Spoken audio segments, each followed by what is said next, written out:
విద్యుత్ ఛార్జీలు మేము పెంచలేదు, విద్యుత్ ఛార్జీలు తగ్గించామని చెప్పి పచ్చి అబద్ధాలు మాట్లాడుతూ వాస్తవానికి విరుద్ధంగా గణాంకాలని దాచిపెట్టి తన మీడియా ఏదైతే ఉందో ఆ దినపత్రికల్లో పెద్ద పెద్ద హెడ్డింగ్లు పెట్టించుకున్నాడు. 2 ఏళ్ళలో విద్యుత్ ఛార్జీలు పెంచలేదు, తగ్గించాం. ఇంకొక పేపర్లో అయితే వచ్చే 3 ఏళ్ళలో కూడా కరెంటు ఛార్జీలు పెంచబోము, పైగా మేము విద్యుత్ ఛార్జీలు 13 పైసలు తగ్గించేసామని చెప్పుకుంటూ రకరకాల అబద్ధాలు ఎవరు నమ్మలేని విధంగా ప్రజల్ని నమ్మించాలని విధంగా అబద్ధాలు చెప్తున్నారు. ఈరోజు మంత్రి గారి స్టేట్మెంట్ ఏదైతే ప్రగతి నివేదిక అని పెట్టారో ఇది ప్రగతి నివేదిక కాదు, ఇది అబద్ధాల పోస్టర్గా వైఎస్ఆర్ కాంగ్రెస్ పార్టీ అభివర్ణిస్తుంది, నమ్ముతుంది. దానికి తగ్గట్టు గణాంకాలతోటి రుజువు చేయడానికి ఈ ప్రెస్ మీట్ పెట్టడం జరిగింది. ఇక మంత్రి గారు చెప్పినట్టు మేము గత 2 సంవత్సరాల్లో విద్యుత్ ఛార్జీలు పెంచలేదని చెప్తున్నారు. అయ్యా మంత్రి గారు, మీ హయాంలోనే 2024 నవంబర్ నుంచి ఇప్పుడు దాకా ఈ ఫైనాన్షియల్ ఇయర్ వరకు మీరు సుమారు 20,136 కోట్ల రూపాయలు అదనపు భారాన్ని ఈ రాష్ట్ర ప్రజల మీద పెట్టారు. ఈ 20,136 కోట్ల రూపాయల్ని కరెంటు బిల్ రూపంలో, అంటే ఛార్జ్ రూపంలో ఏ పేరు పెడితే ఆ పేరు, కాసేపు సర్ఛార్జ్ అని, కాసేపు సర్వీస్ ఛార్జ్ అని, కాసేపు అడ్జస్ట్మెంట్ ఛార్జ్ అని, ఇలా రకరకాలుగా కరెంటు ఛార్జీల్ని 20,136 కోట్ల రూపాయలని పెంచిన మాట వాస్తవం కాదా? 2024 డిసెంబర్లో మీరు అధికారంలోకి వచ్చిన 6 నెలల్లోనే 6,772 కోట్ల రూపాయలని, 2025లో 9,412 కోట్లని, 2024-25 ఫైనాన్షియల్ ఇయర్లో 1,863 కోట్ల రూపాయలని, అలాగే ఫైనాన్షియల్ ఇయర్ 2025-26లో 2,787 కోట్ల రూపాయలని, మొత్తంగా 20,136 కోట్ల రూపాయలని మీరు పెంచిన మాట అబద్ధమా, వాస్తవానికి విరుద్ధమా? అబద్ధమైతే నేను ఏదైతే గణాంకాలతో చెప్తున్నానో ఆ గణాంకాలతోటి ఒక్కసారి మీరు మీ బంగ్లా దాటి బయటికి రండి, వైఎస్ఆర్ కాంగ్రెస్ పార్టీ కూడా బయటకు వస్తుంది. మీకు ఇష్టం వచ్చిన ఇల్లు, మీకు ఇష్టం వచ్చిన అపార్ట్మెంటు ఎక్కడికన్నా సరే మీరే సెలెక్ట్ చేయండి. 2024లో వాళ్ళ కరెంటు బిల్లు ఎంత ఉంది, 2024 జూన్లో కరెంటు బిల్లు ఎంత ఉంది, 2024 నవంబర్లో ఎంత ఉంది, 2025 మార్చిలో ఎంత ఉంది, 2025 డిసెంబర్లో ఎంత ఉంది, 2026లో మార్చిలో ఎంత ఉంది, ఇప్పుడు ఎంత ఉంది అనేది వాస్తవ పరిస్థితిని కనుక్కుందాం. మీరు వస్తారా, చంద్రబాబు నాయుడు గారు వస్తారా, లోకేష్ గారు వస్తారా, గొట్టిపాటి గారు వస్తారా, బోయిపాటి గారు వస్తారా, ఎవరు వచ్చినా పర్లేదు. ఏ ఇంటికంటే ఈ ఇంటికి ర్యాండమ్ శాంప్లింగ్ ద్వారా వెళ్దాం. మీరే సెలెక్ట్ చేయండి. ఏ ఇల్లు అయినా సరే కరెంటు బిల్లు మీరు వివిధ రూపాల్లో ఏ విధంగా ప్రజల దగ్గర నుంచి గుంజుతున్నారు అనేది వాస్తవాలను తెలుసుకుందాం. మరి ఇటువంటి వాస్తవాన్ని పక్కన పెట్టి ఈయన చెప్తున్నారు 2 ఏళ్లలో కరెంటు ఛార్జీలు పెంచలేదు అని చెప్తున్నారు. ఇంకా మళ్ళీ మంత్రి గారు చెప్తున్నారు అసలు ఈ రాష్ట్రం విద్యుత్ లోటు రాష్ట్రం నుంచి విద్యుత్ మిగులు రాష్ట్రంగా తయారు చేశాం. ఇదంతా కూడా తెలుగుదేశం పార్టీ పరిపాలన, కూటమి పరిపాలన అని చెప్తున్నారు. మరి మంత్రి గారు 2014 రాష్ట్రం విడిపోయినప్పుడు ఏ పార్టీలో ఉన్నారో తెలియదు, కానీ ఆయనకి తెలిసుండొచ్చు. 2014లో ఈ రాష్ట్రం విడిపోయినప్పుడు అప్పుడు మన రాష్ట్రానికి ఉన్న విద్యుత్ వనరులు సుమారు 17,731 మెగావాట్స్ అయితే అప్పటికి రాష్ట్రానికి ఉన్న డిమాండ్ కేవలం 13,404 మెగావాట్స్ మాత్రమే. అంటే రాష్ట్రం విడిపోయినప్పుడు మనం మిగిలి విద్యుత్తో వచ్చామా, లోటు విద్యుత్తో వచ్చామో మంత్రి గారు దయచేసి సమాధానం చెప్పాలని చెప్పి ఈ వేదిక ద్వారా మంత్రి గారిని కోరుతున్నాను. ఇక మంత్రి గారు చెప్తున్నారు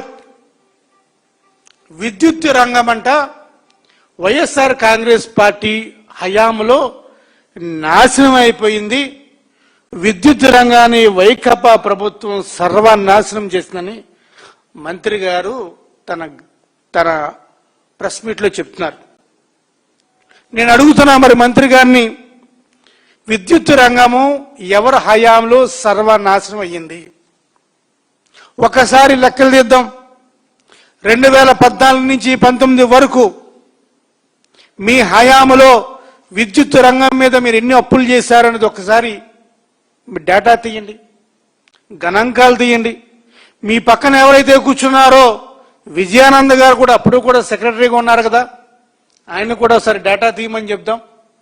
2014లో మన రాష్ట్రం విడిపోయినప్పుడు విద్యుత్ రంగం మీద వచ్చిన అప్పులు 29,551 కోట్లు అయితే మీ పరిపాలనతోటి 2014 నుంచి 19 వరకు మీ పరిపాలన వల్ల చేసిన అప్పులు 86,215 కోట్లు అయ్యా స్వామి. 86,215 కోట్లు మీరు అప్పు చేశారే స్వామి. 2014 నుంచి 19 వరకు ఈ అప్పుని సిఏజిఆర్ ద్వారా పోలిస్తే 24% అప్పులు చేశారు స్వామి మీరు విద్యుత్ రంగం మీద.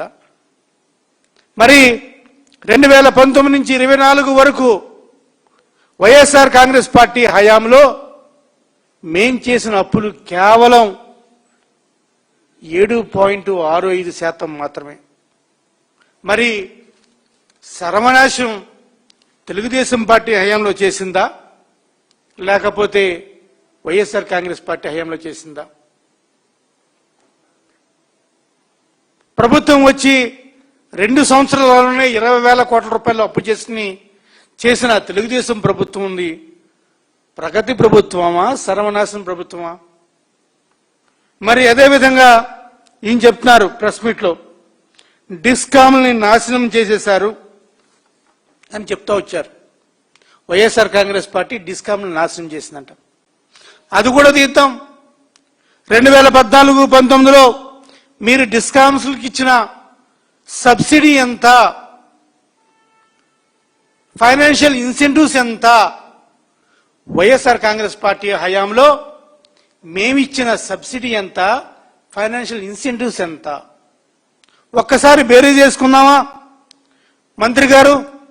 2014-19లో మీరిచ్చిన సబ్సిడీ ఇన్సెంటివ్స్ కేవలం 13,000 కోట్లు మాత్రమే. మరి మేమిచ్చిన సబ్సిడీ ఇన్సెంటివ్స్ 2019 నుంచి 24 వరకు సుమారు 49,000 కోట్ల రూపాయలు మేము సబ్సిడీ ఇన్సెంటివ్స్ ఇస్తే మళ్ళీ మీరు చెప్తారు మేము విద్యుత్ రంగాన్ని సర్వనాశనం చేశారంట, వీళ్ళు చాలా వైభవంగా పెంచుతున్నారంట. మరి 13,000 ఎక్కడ, 48,000 కోట్ల రూపాయలు ఎక్కడ? అంటే 13,000 కోట్ల రూపాయలని బాగా చేశారని చెప్తుంటే మరి 48,000 కోట్ల రూపాయల సబ్సిడీ ఇన్సెంటివ్ ఇచ్చిన వైఎస్ఆర్ కాంగ్రెస్ పార్టీని ఏమన్నారేమో మరి మంత్రి గారు ఒక్కసారి ఆలోచించుకుని చెప్పాలని ఈ సభాపూర్వకంగా చెప్తున్నాను. ఇక ట్రూ అప్ ఛార్జెస్ వీళ్ళు చెప్తారు, మొదటిసారి ట్రూ డౌన్ చేయడం ద్వారా విద్యుత్ టారిఫ్లో 13 పైసలు మేము తగ్గించేసామని చెప్తారు. ఆ 13 పైసలు కూడా ట్రూ డౌన్ ఎలా చేశారు అది కూడా చెప్తారు. అసలు ట్రూ అప్ ఛార్జెస్ కారణం అసలు టీడీపీ నిర్లక్ష్యమే. ఎందుకంటే 2014-19 నుంచి ఆ డిస్కామ్ల అక్యుములేషన్ కాస్ట్ 6,625 కోట్ల నుంచి 28,715 కోట్లు బాకీ పడితే ఆ బాకీని వైఎస్ఆర్ కాంగ్రెస్ పార్టీ ప్రజల మీద భారం వేయకుండా నియంత్రణ చేసిన ఘనత వైఎస్ఆర్ కాంగ్రెస్ పార్టీది. మరి ఈరోజు ట్రూ డౌన్ అని చెప్తారు, 13 పైసలు తగ్గించామని చెప్తారు. 13 పైసలు ఎందుకు తగ్గించారయ్యా? ఎందుకు తగ్గించారో రహస్యం చెప్పనా? మరి మంత్రి గారు ఆ రహస్యం కూడా చెప్తే బాగుండు. ఆ 13 పైసలు ఎందుకు తగ్గించవలసి వచ్చింది, ఎందుకు తగ్గించారనేది. ఎందుకంటే ఇలా ఫైనాన్షియల్ ఇయర్ 2024-25లో విద్యుత్ ఛార్జీల్ని 18,063 కోట్ల రూపాయలు పెంచితే దానికి ఎలక్ట్రికల్ రెగ్యులేషన్ కమిషన్ ఈఆర్సీ వాళ్ళు అక్షింతలు వేశారు ఈ ప్రభుత్వాన్ని. మీరు ప్రజలకు ఎక్కువ ఫీజులు వసూలు చేస్తున్నారు, ఆంక్షలను విధిస్తే ఈఆర్సీ వాళ్ళు ఆంక్షలు పెట్టి అక్షింతలు వేస్తే తప్పని పరిస్థితుల్లో ఈ రాష్ట్ర ప్రభుత్వం మళ్ళీ 923 కోట్ల రూపాయలు వెనక్కి ఇవ్వాల్సిందే అని ఈఆర్సీ అక్షింతలు పెడితే ఆ 923 కోట్ల రూపాయలని అడ్జస్ట్ చేయడం కోసం 13 పైసలు తగ్గించడం జరిగింది. మరి వీళ్ళు పెంచింది ఎంత? 40 పైసలు. మరి దాన్ని కూడా వీళ్ళైతే ట్రూ డౌన్ చేశారంటున్నారు. మరి రాష్ట్రంలో ఎక్కడా కూడా ఇటువంటి సంఘటన లేదు. ఒక ఈఆర్సీ కమిషను రాష్ట్ర ప్రభుత్వాన్ని అక్షింతలు వేసి మీరు మళ్ళీ వెనక్కి కట్టండి అని చెప్పి ఎవరో కూడా ఇప్పుడు కూడా ఈ రాష్ట్ర ప్రభుత్వానికి ఇప్పుడు అందలేదు. మొదటిసారి ఆ ఘనత చంద్రబాబు నాయుడు గారికి కూటమి ప్రభుత్వానికి వచ్చింది. మరి అది కూడా ఒకసారి మంత్రి గారు తెలుసుకుంటే బాగుండు అని మీ ద్వారా విజ్ఞప్తి చేస్తున్నాను. ఇక మంత్రి గారు చెప్తారు, ఈ 2 సంవత్సరాల్లో ఆర్థిక స్థిరత్వం, బలోపేతం, విద్యుత్ రంగాన్ని మేము చేసేసాం అని చెప్తూ ఉంటారు. అయ్యా మంత్రి గారు, ఇదే సెకీ గురించి, solar energy corporation of India గురించి మీరు ఎన్ని గగ్గోలు పెట్టారయ్యా? మీరు కానీ అప్పుడు జనసేన కానీ రాష్ట్ర ప్రభుత్వంలో వైఎస్ఆర్ కాంగ్రెస్ పార్టీ ప్రభుత్వం సెకీని తీసుకొచ్చి వ్యవసాయ ఉచిత విద్యుత్తుకి హాని చేసేస్తున్నారని చెప్పి గగ్గోలు పెట్టి మేము ప్రభుత్వంలోకి రాగానే సెకీని రద్దు చేస్తాం, ₹2.69 చాలా ఎక్కువ యూనిట్కి అని చెప్పి గగ్గోలు పెట్టిన వాళ్ళు ఈరోజు విచిత్రంగా సెకీని కాదని ఇంకొక కంపెనీకి వెళ్ళారు. ఆ కంపెనీ పేరే axis energy ventures India private limited. Axis energy ventures private India limited ఇది ఒక ప్రైవేట్ కంపెనీ. మరి దీనికి యూనిట్ ఎంతకి ఇస్తున్నారు మీరు? ప్రభుత్వం ఎంత చెల్లిస్తుంది? ₹4.60 చెల్లిస్తుంది. ఇదే SECI solar energy corporation of India ప్రభుత్వ రంగ సంస్థ, కేంద్ర ప్రభుత్వం ఆధీనంలో నడిచే సంస్థ దగ్గర నుంచి ₹2.69 వైఎస్ఆర్ కాంగ్రెస్ పార్టీ కొనుగోలు చేస్తే మీరు అది కాదు ₹2.69 చాలా ఎక్కువ అని చెప్పి గగ్గోలు చేసిన మహానుభావులు, విజ్ఞానవంతులైన కూటమి ప్రభుత్వం వాళ్ళు ఈరోజు ₹4.60 అది ప్రభుత్వ రంగ సంస్థను వదిలేసి ఒక ప్రైవేటు సంస్థకి వెళ్ళి axis energy ventures private limited దగ్గరికి వెళ్ళి కొనుగోలు చేస్తున్నారంటే మరి మీది ప్రగతి రథమా, అవినీతి రథమా? ఇందులో ఎంత అవినీతి చేశారండి? మరి axis India ventures private limited నుంచి మీరు ₹4.60 వెళ్ళారంటే ఇందులో ఎంత చేశారు? అర్థం కాని భాష ఏంటంటే, ఎవరన్నా సరే మార్కెట్లో తక్కువ ధరకి విద్యుత్తును కొనుగోలు చేస్తారు, తక్కువ ధరకి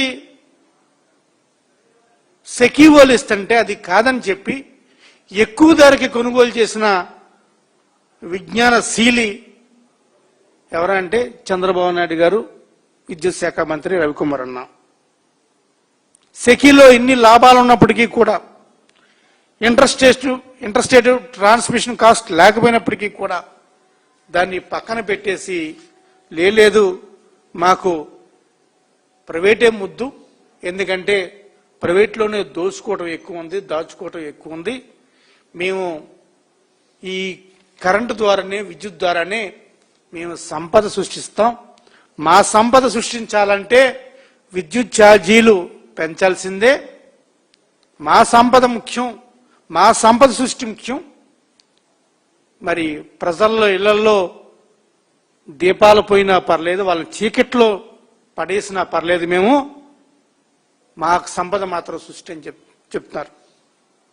ఇక ఇలా పీక్ అవర్ సప్లై గురించి మిగిలిన రాష్ట్రాల్లో పీక్ అవర్ సప్లై ఎంతవరకు వసూలు చేస్తుందని 2024 జూన్లో స్టడీ చేస్తే ₹3 నుంచి ₹3.13 నుంచి ఇంకా తక్కువ చేస్తుంటే వీళ్ళు ఛార్జ్ చేసేది ₹4.60 నుంచి ₹5.70 వరకు చేస్తున్నారు. ఇది వాస్తవాలు. నేను మీ సందర్భంగా ఈ రాష్ట్ర విద్యుత్ శాఖ మంత్రి గారిని అడుగుతున్నా, నేను చెప్పిన గణాంకాలతోటి నేను బహిరంగ చర్చకు సిద్ధంగా ఉన్నాం. ఏ ఇంటికన్నా వెళ్దాం, కరెంటు బిల్లును చెక్ చేద్దాం, ఏ గ్రామం అయినా చూద్దాం. 2024 జూన్లో వచ్చిన కరెంటు బిల్లు ఎంత, అదేవిధంగా 2026లో ఇప్పుడు జూన్లో వచ్చే కరెంటు బిల్లు ఎంత, ఏ యూనిట్కి ఎంత ఛార్జ్ చేస్తున్నారు, హిడెన్ ఛార్జెస్ ఎన్ని ఉన్నాయి, ఒక్కసారి ఆరాధిద్దాం. పోనీ మేము కూడా తెలుసుకుంటాం, ప్రజలు ఏమనుకుంటున్నారో మీరు కూడా తెలుసుకోండి. అంతే తప్ప మీరు ఈరోజు తప్పుడు ప్రచారంతో మీకు పేపర్లు ఉన్నాయి కదా అని చెప్పి మీ ఇష్టం వచ్చిన అంకెలతోటి 2 ఏళ్ళలో విద్యుత్ ఛార్జీలు పెంచలేదంట, పెంచబోమంట. వీళ్ళకి తెలియట్లేదు. ఇంకా ఈఆర్సి ఎలక్ట్రికల్ రెగ్యులేషన్ కమిషన్ ఇంకా కూడా 2025-26లో వీళ్ళ పెంచిన ఛార్జీలను ఇంకా కూడా ఆడిట్ చేయలేదు. ఒక్కసారి అది కూడా 2025-26 ఛార్జీల్ని ఆడిట్ చేస్తే ఈ 13 పైసలు కాదు కదా, ఈఆర్సీ ఇంకా మొట్టికాలు పొడిచి ఇంకా ఛార్జీలు తగ్గించే కార్యక్రమం చేస్తుంది. ఇవన్నీ ఒక ఎత్తు అయితే, ఇంతకన్నా ఘోరం ఏంటంటే వీళ్ళు చెప్పడం ఏంటంటే, ఈ ఎలక్ట్రికల్ పవర్ సెక్టార్లో పెట్టుబడులన్నీ కూడా వీళ్ళ హయాంలో వచ్చేసినాయి అంట. వీళ్ళ హయాంలోనే పెట్టుబడులు రావడమే కాకుండా వీళ్ళ హయాంలోనే మొత్తం అంతా కూడా వచ్చినాయి. పెట్టుబడులు ఎవరి హయాంలో వచ్చినాయో స్వామి అడగండి ఒకసారి. ఏదైతే కంపెనీస్ ఉన్నాయో, మీరు ఏదైతే చెప్తున్నారో గ్రీన్ ఎనర్జీస్ ఎవరి హయాంలో వచ్చింది మంత్రి గారు? రెన్యూబుల్ ఎనర్జీ కావచ్చు, పంప్డ్ స్టోరేజ్ కావచ్చు, గ్రీన్ హైడ్రోజన్ కావచ్చు, ట్రాన్స్మిషన్ కెపాసిటీలో కావచ్చు, ఎవరి హయాంలో పెట్టుబడులు వచ్చినాయి? విశాఖపట్నంలోని మా ప్రభుత్వ హయాంలో గ్లోబల్ ఇన్వెస్ట్ సమ్మిట్లో వచ్చిన విద్యుత్ రంగంలో వచ్చిన పెట్టుబడులు అక్షరాల 7,69,000 కోట్ల రూపాయలని. మేము పెట్టుబడుల పునాది మేము వేస్తే ఆ పునాదుల మీద మీరు నించొని ఈరోజు మీరు చెప్తున్నారు మేము విద్యుత్ రంగానికి చాలా సేవలు చేసేసాం, చాలా మేలు చేశామని చెప్తున్నారు. మీరు విద్యుత్ రంగానికి మేలు చేయలేదు మంత్రి గారు. మీరు ప్రజల మీద అదనపు భారం వేశారు. 2 సంవత్సరాల్లో 20,000 కోట్ల రూపాయల భారం వేశారు. ప్రతి ఇంట్లో కూడా కరెంట్ ఛార్జీలు పెరుగుతున్నాయి. ఎలా ఉన్నాయి అంటే మీ అబద్ధాలు కరెంటు షాక్ కన్నా ఎక్కువ షాక్ కొడుతున్నాయి. మీ అబద్ధాలు ఎలా తిరుగుతున్నాయంటే మీటర్ చక్రం, కరెంటు మీటర్ ఎంత వేగంగా తిరుగుతుందో దానికన్నా వేగంగా మీ అబద్ధాల మీటర్ తిరుగుతుంది. ఈ కరెంటు మీద ఒక్కసారి చంద్రబాబు నాయుడు గారు కూడా అడుగుతాను నేను. చంద్రబాబు నాయుడు గారు రీసెంట్గా ఆయన ఈ మధ్య ప్రతి 1వ తారీఖున జనాల్లోకి వెళ్ళి ఫీల్డ్ సర్వే అని చెప్పేది మాట్లాడుతూ ఉన్నారు. చంద్రబాబు నాయుడు అడుగుతున్నాను, మొన్న రీసెంట్గా చూశాను నేను. ఒక చోట చేపలు కొన్నారు, ఒక చోట ఆయిల్ కొన్నారు. ఫోన్ చేశారు మేడం గారికి, ఆయిల్స్ ఉన్నాయి, ఏ ఆయిల్ పెట్టమంటే అన్ని ఆయిల్లో పెట్టమంటున్నారు. నేను చంద్రబాబు నాయుడు గారు అడుగుతున్నాను, సార్ నెక్స్ట్ టైం మీరు వెళ్ళినప్పుడు ఆయిల్స్ కాదండి మీరు అడగాల్సింది, కరెంటు బిల్లు అడగండి. మీకు కనికరం ఉంటే ఆ కరెంటు బిల్లు కూడా మీరే కట్టండి. అప్పుడు మీరు కట్టినప్పుడు సామాన్య ప్రజానీకం కరెంటు బిల్లుల మీద ఎంత కడుతున్నారు అనేది మీకు తెలుస్తుంది. అంతే తప్ప మీరు ఇలా అబద్ధాల మీద అబద్ధాలు ఆడి అబద్ధాలతోటి సంపద సృష్టించడమే కాకుండా ప్రజల మీద భారం వేసి మీ జేబు నింపుకొని సంపద సృష్టిస్తున్నారు తప్ప ఈరోజు ప్రజల్ని కరెంటు అన్ని చెప్పి వాళ్ళ ఇంట్లో లైట్లు లేకుండా, వాళ్ళ ఇళ్లలో దీపాలు లేకుండా వాళ్ళ ఆనందాన్ని లాగేసుకుని వింత ప్రక్రియ చేస్తున్నారు, ఒక శాడిజం చేస్తున్నారు. దయచేసి ఇప్పటికన్నా దీన్ని ఆపండి. ఈఆర్సీ వాళ్ళు మీ మీద మొట్టికాయలు పొడిచారు. ఈఆర్సీ మొట్టికాయలు పడటం వల్లే 13 పైసలు ట్రూ డౌన్ చేశారు తప్ప అది మీ గంటగా చెప్పుకోకుండా మంత్రి గారు అడగండి తెలియకపోతే. అంతే తప్ప మేము ట్రూ డౌన్ చేసాం, మేము పెంచలేదు అంటే మేము గణాంకాలతో మాట్లాడుతున్నాం, మీరేదో మైక్తో మాట్లాడుతున్నారు తప్ప మైక్ ఉంది కాదని చెప్పి మీరు అబద్ధాలు మాట్లాడుతున్నారు. కానీ నేను చెప్పినవన్నీ కూడా గణాంకాలు మీకు తెలియకపోతే వైఎస్ఆర్ కాంగ్రెస్ పార్టీ మీకు గణాంకాల లిస్టు పంపిస్తుంది. ఎప్పుడెప్పుడు ఎంతంత ఛార్జీ పెంచారనేది తెలుస్తుంది. దయచేసి వాస్తవాల్ని కప్పిపుచ్చొద్దు. ఇప్పటికైనా ప్రజల్ని మోసం చేయొద్దు. భవిష్యత్తులో ఇప్పటికైనా సరే ఈ కరెంటు ఛార్జీలు పెంచిన ఛార్జీలు తగ్గించే వరకు కూడా వైఎస్ఆర్ కాంగ్రెస్ పార్టీ ప్రజల తరపున పోరాటం చేస్తుందని చెప్పి మీ ద్వారా ప్రజలకు అదేవిధంగా ప్రభుత్వాన్ని హెచ్చరిస్తున్నాను. Thank you.